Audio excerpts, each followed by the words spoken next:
What's up, y'all? It's your boy ROD back with another episode of Rod Watched It. This will be episode 3 whenever it drops. This will be episode 3. At this point, it might come in 2 or 3 weeks. Who knows? I'm actually trying to be more consistent, so please just bear with me. But I am trying to get better with this. So I'm still growing my podcasting and all of that. So this is a work in progress, but the progress is coming nonetheless.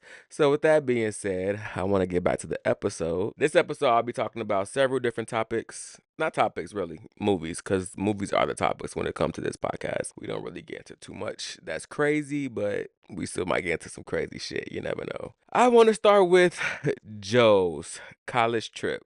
Tyler Perry has done it again, and by it, I don't know what the fuck it could be. I really have no idea what it could be. Do I think this movie is bad? No, I don't think this movie is bad. But I'm just like, I feel like you're missing it. And I feel like he is continuously trying to cater to this audience of older black people. And I just don't think that it's resonating well. I do think that he does things that's like, all right, I'm gonna try to mend the young generation with the old generation and try to teach each other things. I do think that he does try to do that, and sometimes he does a good job at that. But a lot of shit he talk about sometimes, or chooses to talk about, or chooses the characters to talk about, I'm like, dude, I don't want to hear this shit. And not necessarily I don't want to hear it, but it's like I don't want to hear it because this shit is so old. This shit is so past time. But I do agree with some of it to an extent. To an extent. It's always to an extent that I agree with some of the shit that Tyler Perry says when it comes to these characters having dialogue, especially the older characters like Medea, Bam, not even Bam, really just Medea and Joe. It's some things I'm just like, y'all are so far left behind. The dialogue from them are so far left behind. This shit is just like another quotations, quote, another Tyler Perry movie, unquote, end quote, whatever. But I do think that the movie is kind of funny. I am someone who loves Joe as a character. I think Joe brings a dynamic, the male dynamic what we've always seen as Medea.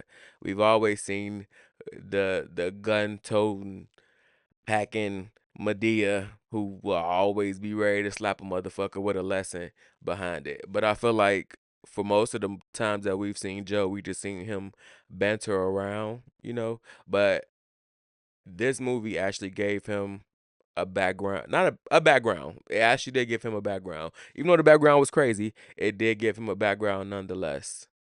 So I do appreciate Tyler Perry for doing that. And some of my favorite things about Joe's background per se, or this movie in general, is the fact that it's a Black History moment happening. And the movie itself, this is basically the plot of the movie. The plot of the movie is that BJ, which is Brian's son, which is Joe's grandson, is supposed to be going on this road trip with his white college friends, and he basically hates his fucking history and thinks that black people should get over all the things that we've been through in this country. Right? So instead of him going on the road trip with his friends, he is going on the road trip with Joe. And Joe takes him to several different black monumental historic places. He takes him to the Lorraine Motel. He actually sleeps in the room that Dr. Martin Luther King was in because he's plugged in with the lady reception at the desk. I guess she's been there that long and she knows him, so she let them sleep in that room. And the kid is like, well, BJ is like, whose suit is this? And in that moment, I honestly didn't even think about the fact that they was at the Lorraine Motel. I'm like, damn, he really got him in somebody else suite. I mean, not suite. He got him in somebody else hotel room. And they got their shit in there. He got to be gone in the morning. But then when I realized it was Martin Luther King stuff, I'm like, oh wow. He had him sleeping in Martin Luther King hotel at the Lorraine Motel. Then they had him at the lake or river where they found Emmett Till's body. Then they took him to different places where it was like historical as fuck. They took him to the place where James Byrd Jr. was left, and BJ didn't know any of this. He was just taking pictures, snapping pictures at these places. And I found that really cool at the fact that the person that told, because y'all have to go watch it yourself. I'm not really trying to give y'all the whole movie. I do want y'all to watch this shit yourself. But at the same time, I try to give y'all enough so y'all can know what the fuck I'm talking about. But the person that told him these are these places is not somebody you would expect to kind of know that these are these places. And not to knock women who do that, who do those things, or anybody who does those things. I'm just saying that, at one point in time, you wouldn't expect somebody like that to kind of understand or know that these things were places where people were being, murdered and stuff like that. And when BJ realizes the history of his blackness, he understands the importance of it. And I feel like Tyler Perry does do a great job. I'm never gonna deny this for most movies, especially movies with the Medea characters and Joe characters.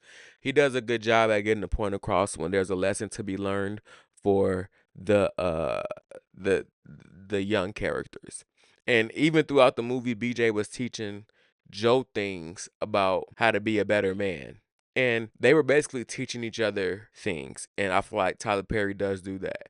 But me as a young person, I'm just like, well, kind of young. I'm not too young, but I'm younger ish. I'm younger ish. As a young person, I'm just like, dude, I'm not really trying to hear all this shit.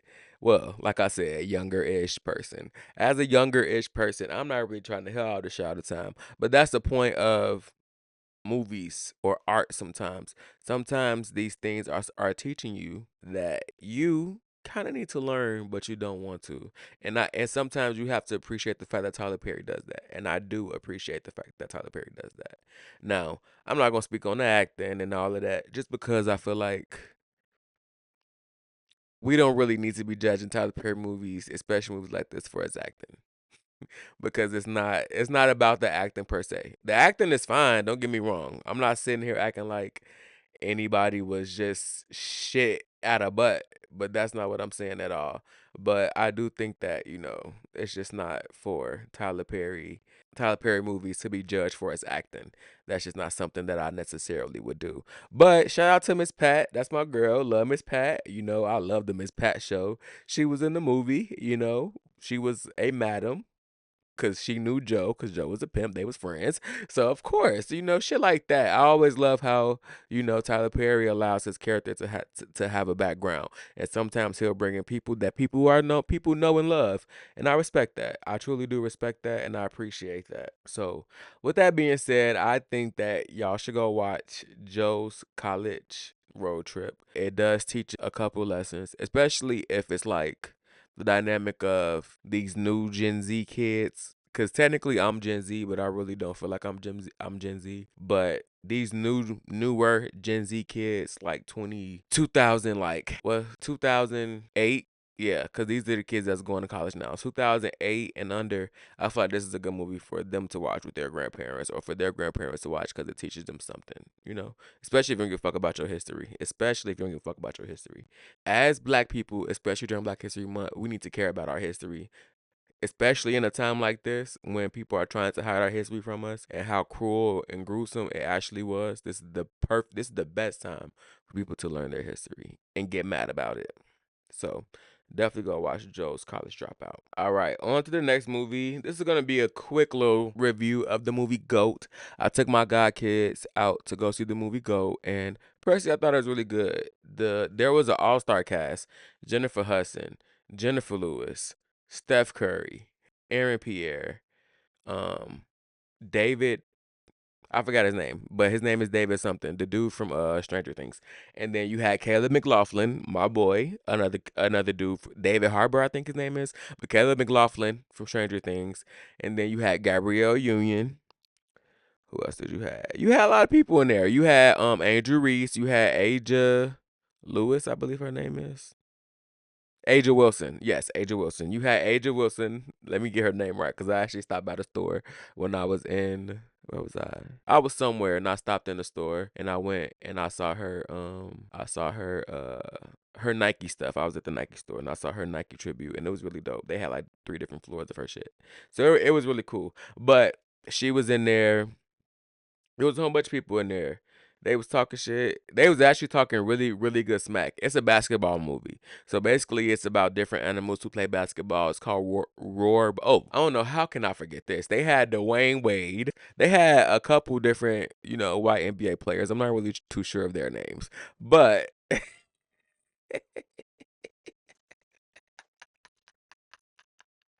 but But we move. Kelly McLaughlin voice acts this GOAT that wants to be a part of Roar Ball. Roar Ball is a basketball league for big animals. So like they got Black Panthers, they got like hippos, panda bears, elephants, giraffes, all kind of shit like that. Like really big animals that are, can defend themselves against each other type shit. And because a GOAT really not that big and they are called smalls in the movie, they really not supposed to be playing basketball. But Kelly McLaughlin, the GOAT, his name is Will, he kinda got that bitch. You feel me? He got a three that'll light a motherfucker on fire. And he got handles. So he be, going to the basket and shit. He be tearing motherfuckers up. But they be breaking his motherfucking body because, he's small. And they be playing real hard because they're big and they're animals. So of course, that's an issue.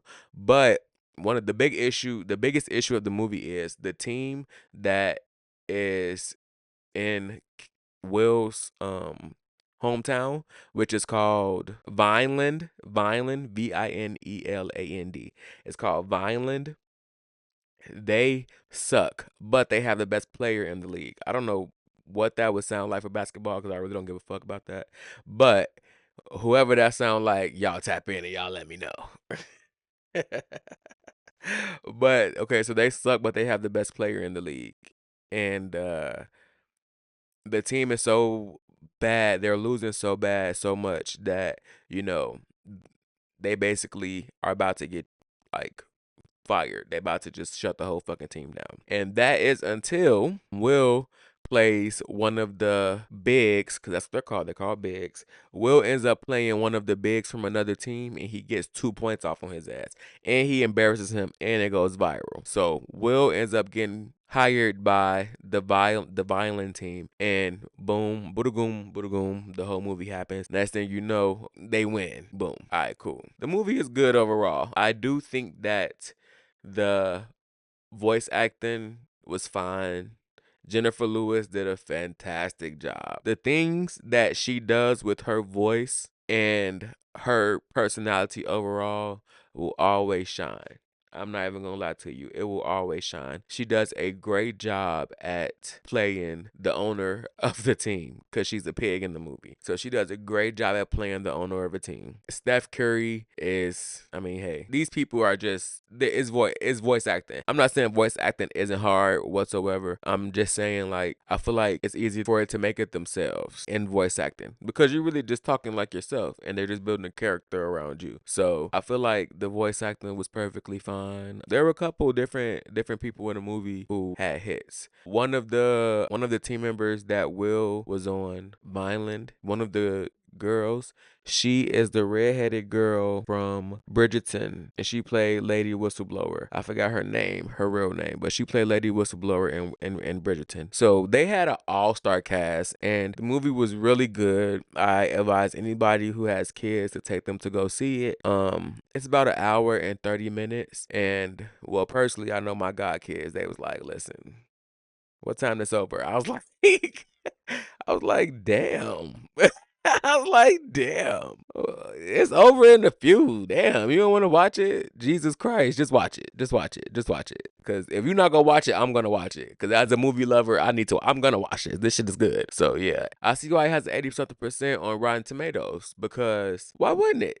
It's a good movie, and it teaches you a good lesson. It actually teaches you a really good lesson from both ends. This goes back to Tyler Perry when I say these movies teach lessons on both ends. It teach lessons for people who are, could be considered less than in the field, that, if you work hard and if you actually put your work in and if you dedicate yourself to it and if you actually do what you got to do, you will, maybe sometimes it will pay off. If you put the work in, it will pay off. And then it also shows the bigs, or for example, the character that Gabrielle Union played, which is the Black Panther, the all-star of the losing team. It teaches them sometimes it might be time for you to pass the torch. Sometimes it might be time for you to teach the next people something. Sometimes you don't got to be bitter about teaching the next group of people something. Sometimes that's just where it's at in your life. That's just where it is. You can't be the shit for 25 years and then get mad when somebody else comes along and is also the shit. You can't get mad at the skills that people got and what's destined for them, because that person might just naturally be the shit. And you can't get mad at that. You can't get mad at that unless it's manufactured. But Will one though manufactured the shit. Will was just the shit. So, you have to respect it. So I definitely give that movie like a 9, 8.9, 8.8. Yeah,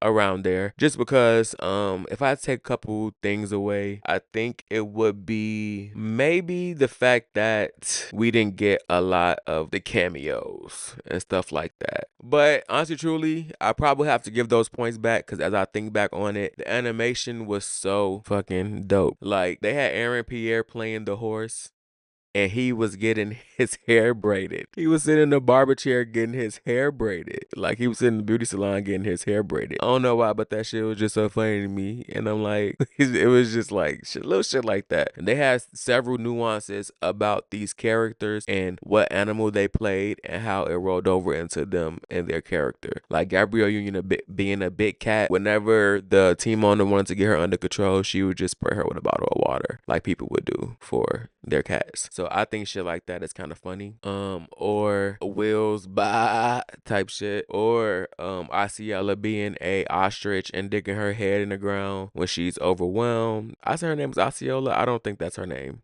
Oop. I don't know why I said her name was Osceola. I really just meant ostrich. I don't even know who the fuck Osceola is. That's crazy. I have no idea I don't even know Osceola, y'all. Who is Osceola? Jesus Christ.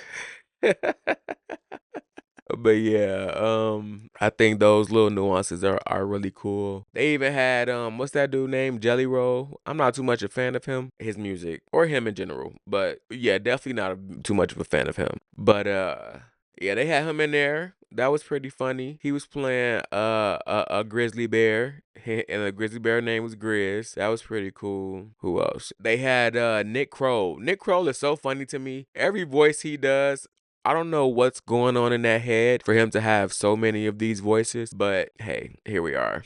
And he's really funny. One of my favorite characters from him is Lola. Lola as a character is hilarious. She's one of the funniest characters. Lola from Big Mouth. She's one of the funniest characters I've ever seen in my life. But yeah, Nick Kroll was in there. He played a Komodo dragon. He was really funny as well. The bitches loved him. But nonetheless, moving on. So definitely go recommend y'all to watch that movie. Take y'all kids out to see it. We do need to make sure our black brother, Caleb McLaughlin, pockets is lined up now that Stranger Things is done. So please go ahead and take people to go see that movie. Even if you ain't got no kids to take, just go ahead and go on a little date. Ain't nothing wrong with y'all taking y'all significant other to go see a little cartoon. Y'all might feel like y'all too grown, but guess what? Y'all got one life to live. So it's okay for y'all to go see GOAT and support black people during Black History Month. It got Jennifer Lewis, Jennifer Hudson, Stephen Curry, and I feel like it dropped before the 14th, if I'm not mistaken. And even if it didn't, maybe he's celebrating the back half of February. So I don't know.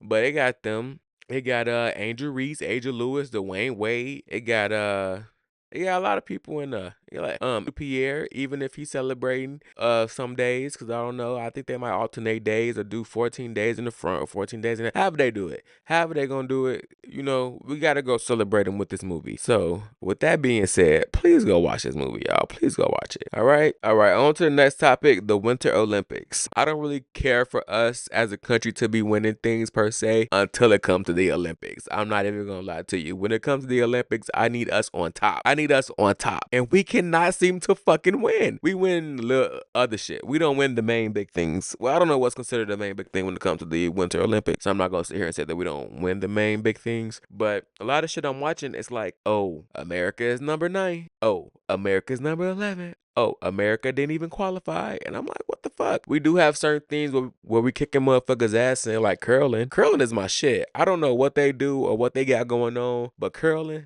let me tell you, curling, I really fuck with that. I really fuck with the curling tip because it just look fun. It just look fun. They be pushing that shit. They be they be posing. They be one leg behind the other. That shit be looking so funny to me, but I love it. Then they get the brushing the ground and shit. It be hard, hard, hard. Wait. I mean, whoa, listen. What are y'all talking about? What are y'all talking about? What's going on? I don't know what be going on, but as soon as they say America be winning, I be in this bitch. Yeah, bitch. Oosa, oosa, oosa, oosa. I be in here going crazy. I be here going crazy. But like I said, Winter Olympics are definitely something to watch, especially if you're watching with a friend.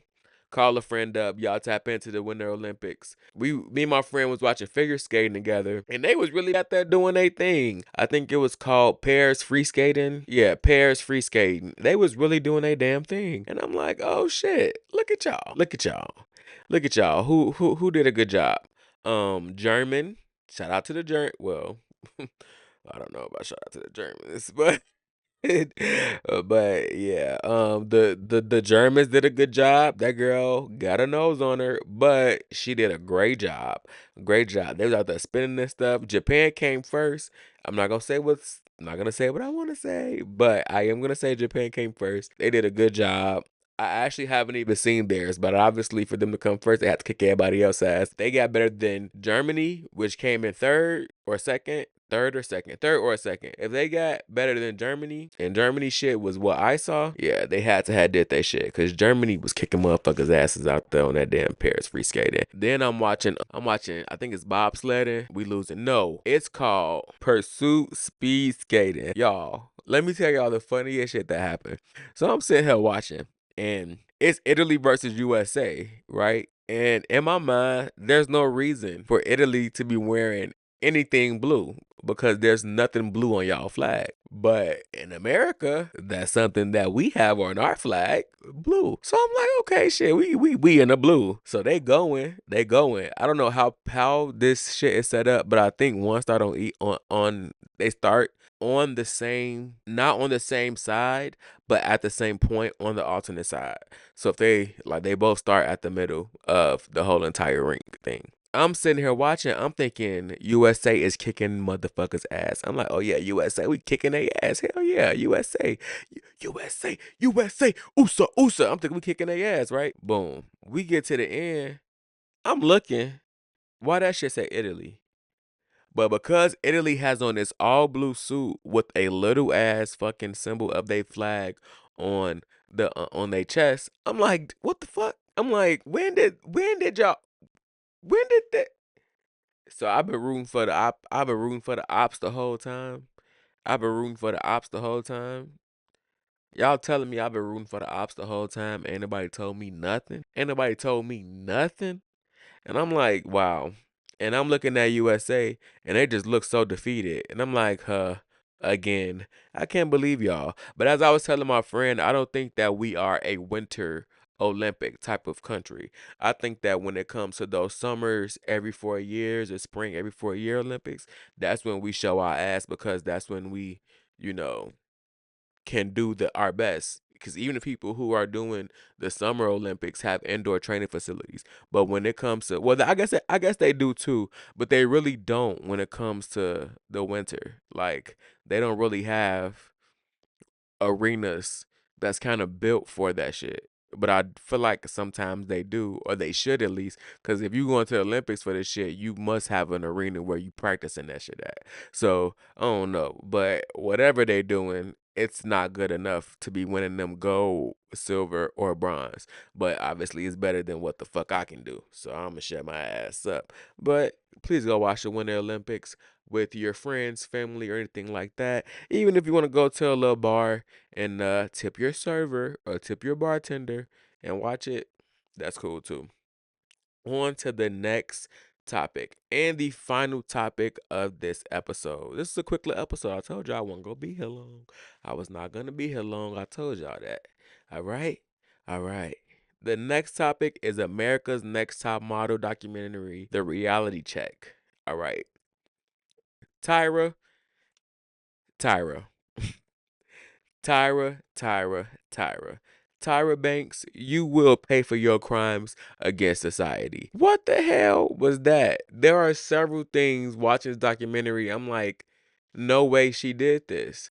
No way she did this. But when you look back, it's like, damn, she did do that. And everybody loved to point out, oh, it was just the beauty standards of the time. This was the early 2000s. Thin and white was in. Whoa. And honestly, I'm kind of scared because I feel like we're getting back to that point. But Thin and White is in. And I'm like, Jesus, Keyshawn, Devontae, Christ. Where? When? Why? What is the point? What are y'all doing? And there's a few things that I want to talk about with Tyra Banks that stuck out to me when I look at America Next Top Model's craziest moments and things like that. First of all, that teeth situation, that shit should not have flown whatsoever. That shit should not have flown whatsoever. But because it made good TV, which is an issue because good TV isn't always good TV. And that's what people have to understand and realize. Sometimes the morals and ethics behind this shit needs to matter.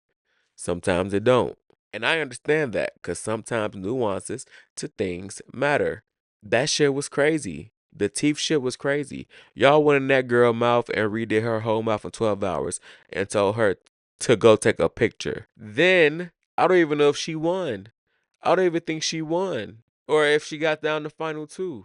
And that's my thing. Are y'all willing to let somebody change something cosmetically about you, even if the thing that you want from them isn't promised? But it's a chance that you might get it. Is it worth it? And I don't think that it is personally. And I respect all the girls who actually left. The girl who told they ass, yeah, I just don't want to do it anymore. I can't take the pressure. And they started talking and she walked out on their ass. That's a queen. That's a queen. Because who the fuck do y'all think y'all are to be talking to us like this, to be treating us like this, to be doing all this shit to us and make us go through all of this just for y'all to tell us at the end, these people might not want you.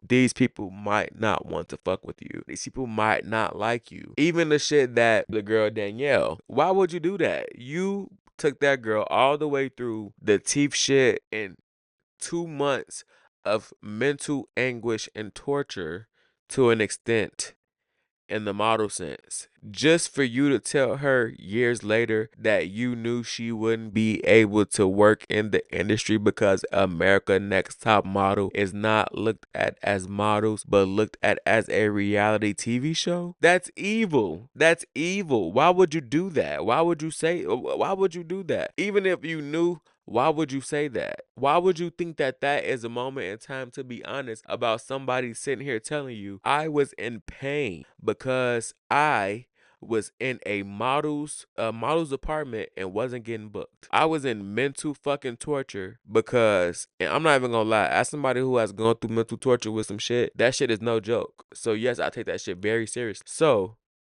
I was in mental torture and pain because of the fact that I could not get hired for anything because I was looked at as not a model and I won a show about modeling. I was looked at as a reality TV star.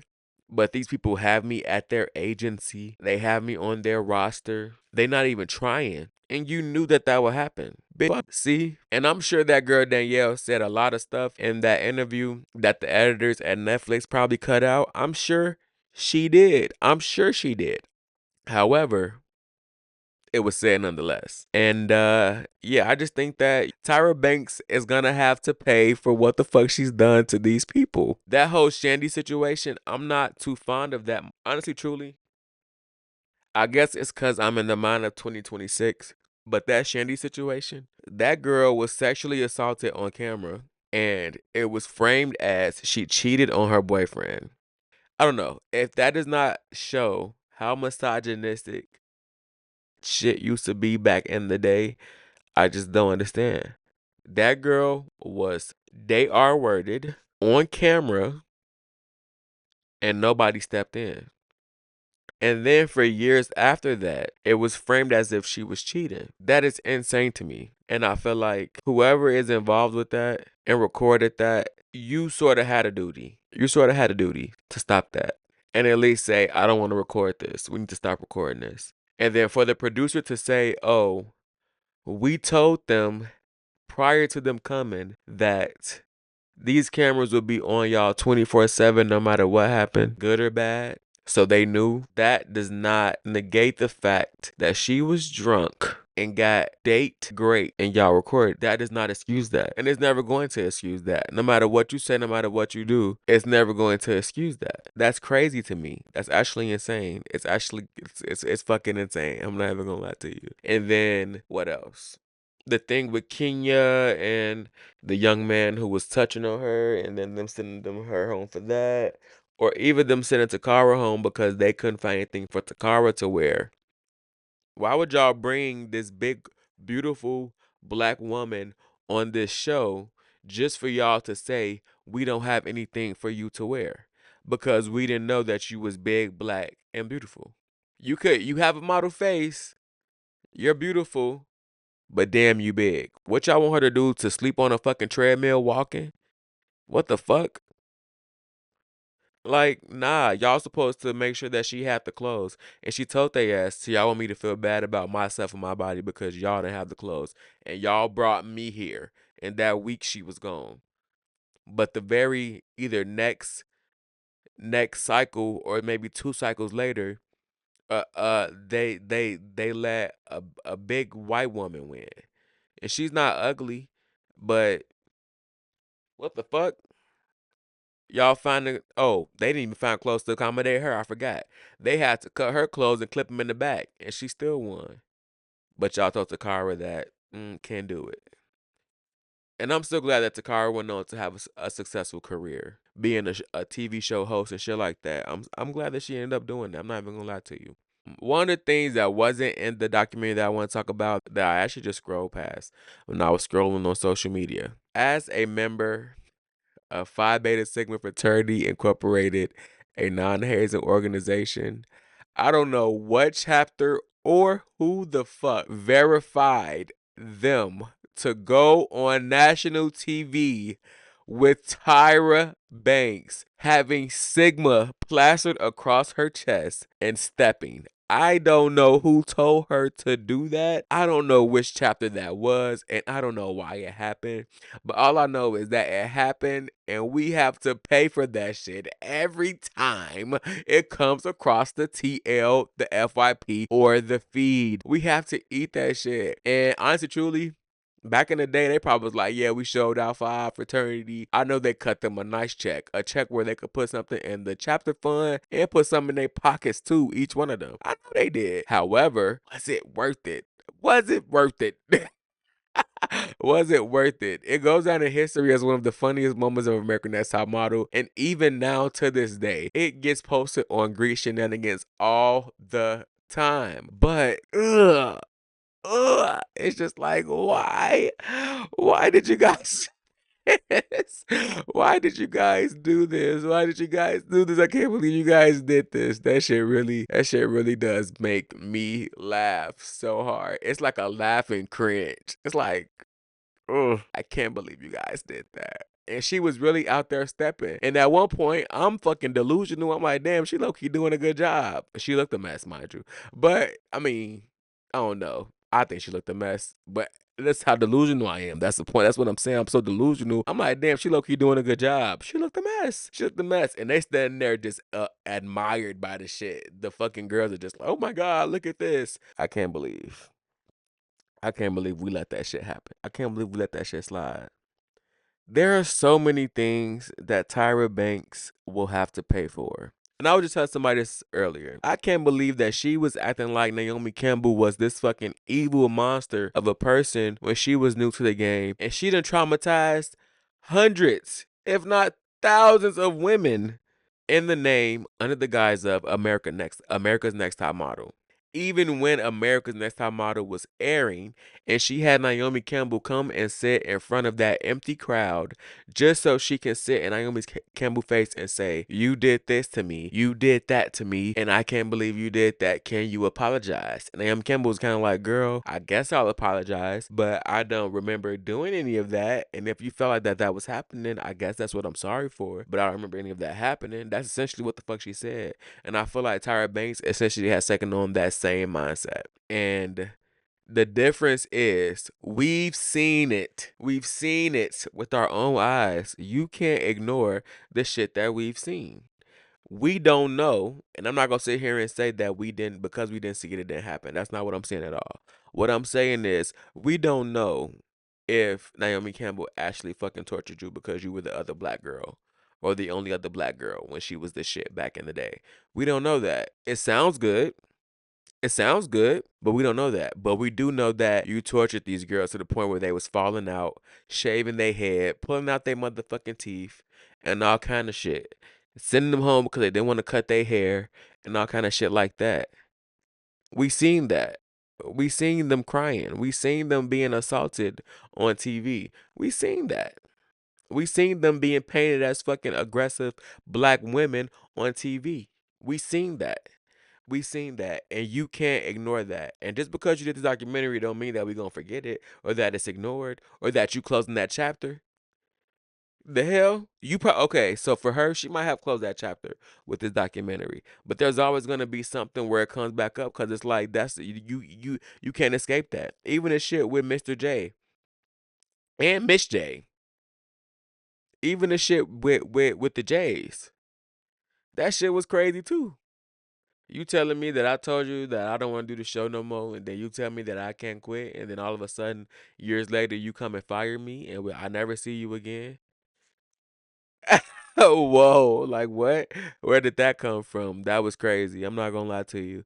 So yeah, Tyra Banks, you have a few things that you would be paying for in this life. And yeah, maybe it's good that you had some. Well, I'm not gonna say that because that's not like a threat, and that's not what I'm doing at all.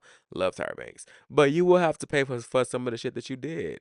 And moving to Australia, girl, you might get bit in the ass by a spider. We don't know, but you're gonna have to pay for that. I'm not even gonna lie to you. And the fact that she hasn't gone to visit Miss J after he had that stroke is just like, Tyra, sister, Tyra, I need you to get your shit together. I'm not even gonna lie to you. I need you to get your shit together and go visit that man.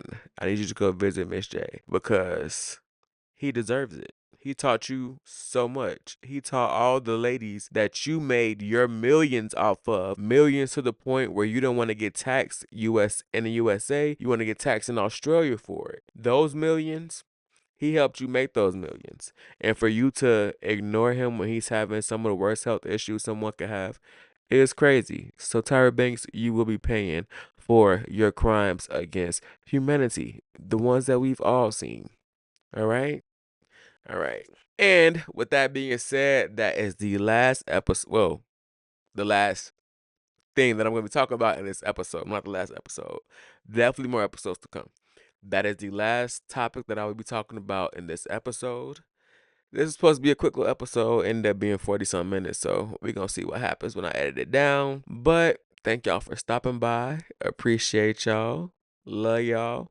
Anything that y'all want to say to me, please hit my DM. Instagram is the way of Rod _. Make sure y'all hit me on there. Or my TikTok is, oh yeah, my TikTok is Rod Meets World _. So yeah. Please hit your boy up on Instagram, which is the way of Rod _, or on TikTok, which is Rod Meets World _. And yeah, tune in next week to find out what we are watching.